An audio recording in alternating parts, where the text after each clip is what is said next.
so proud again. It's bowl season.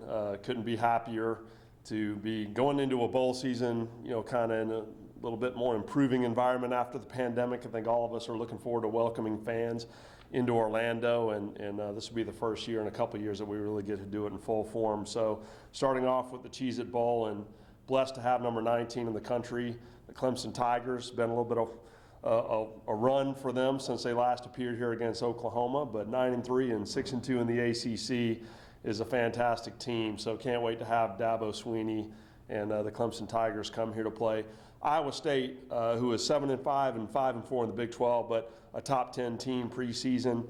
Have a ton of stars all over the field, a big senior class, and I think one of the best traveling teams in the Big 12. So to me, this is an exciting matchup of two fan bases that we've been looking forward to getting together here in this game since we did a deal with the Big 12 and the ACC.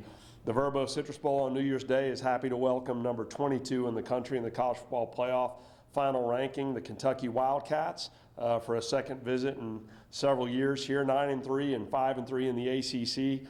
In the SEC, the fourth best record in the SEC.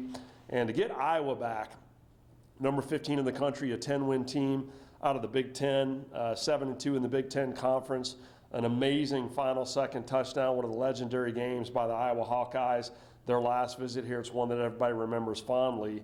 And when you put a bracket around bowl season here in Orlando in bowl week, to think that you essentially are going to shut down one complete state in terms of its college football fandom and bring them down here to play is a new one for me in my 25 years, but a fun one nonetheless. So excited to open it up here for Kentucky from the SEC, Iowa from the Big Ten and the Vrbo Citrus Bowl, and Clemson from the ACC, and Iowa State from the Big 12 and the Cheez-It Bowl. Open it up for questions. Are there enough flights from Iowa to Orlando? Get a few more planes? Well, there's planes, trains, and automobiles, and I think they're going to use all of them to get here, but we couldn't be more excited about that dynamic, and my understanding is there may be a need for some more light beer to be ordered of all variety, but we're all having a lot of fun with that already on social media. You got any additional security? I know there's a few days between the games, but kind of Hatfield and McCoy's out there? I think it'll be a fun dynamic. When you talk to both ADs, it feels like there's a lot of family, rivalries, of course, and good-natured family rivalries in the state between the two schools, donors, political connections. It's just a fun dynamic. You're always looking for twists in the bowl season, and this is one of them we haven't had a chance to test out before, so let's see how it goes. What were some of their responses from the 4 teams?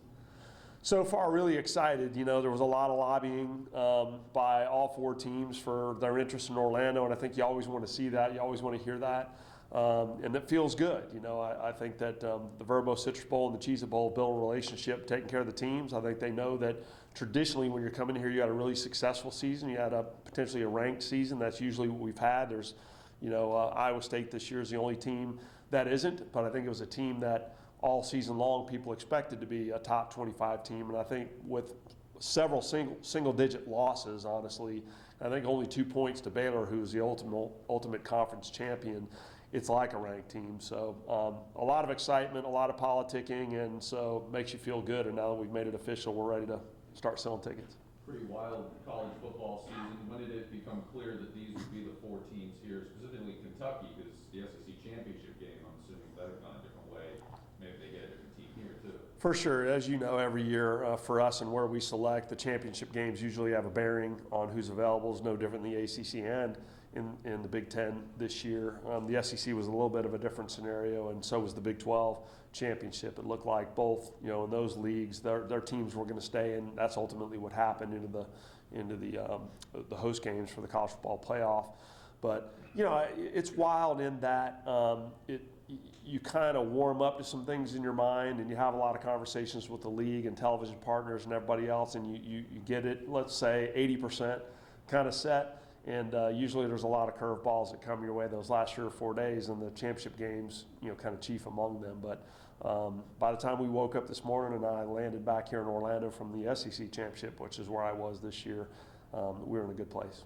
You mentioned last year how